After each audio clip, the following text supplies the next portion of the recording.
একটা ভালো দিন পেতে গেলে অনেকগুলো খারাপ দিনের সাথে লড়াই করতে হয়, তাই না? হ্যালো, আমি পায়েল অ্যানাদার মিনি ব্লগে তোমাদের আবারও স্বাগত। আমি আগের ব্লগে বলেছিলাম আমি কিছুদিন ব্লগ দেব না, তার রিজন হচ্ছে এটাই যে আমার মায়ের অপারেশন ছিল। দিনটা ছিল 11ই জুন, বৃহস্পতিবার। আমার মায়ের অপারেশন ছিল।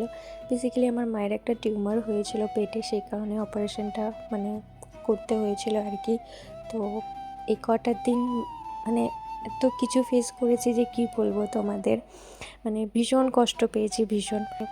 সন্তানদের কিছু হলে বাবা মাদের যেরকম কষ্টটা হয় ঠিক সেই রকমই, জানো তো, মা বাবাদের কিছু হলে না সন্তানদের ভীষণ কষ্ট হয়। আই নো এই জিনিসটা আমার সাথে সবাই তোমরা রিলেট করবে। তো আমি সচরাচর এত এরকম আমি সবসময় হ্যাপিনেস বা ওকেশনালি ভিডিও দেওয়ার চেষ্টা করি, ওই রকমই সচরাচর ব্লগ দিই আর কি।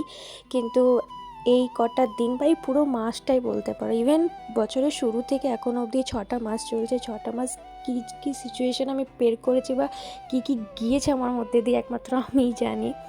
তো সেজন্যে আমি প্রথমে ভেবেছিলাম শেয়ার করব না, তারপর ভাবলাম যে না, তোমাদের সাথে এটা শেয়ার করে রাখি, ঠিক আছে।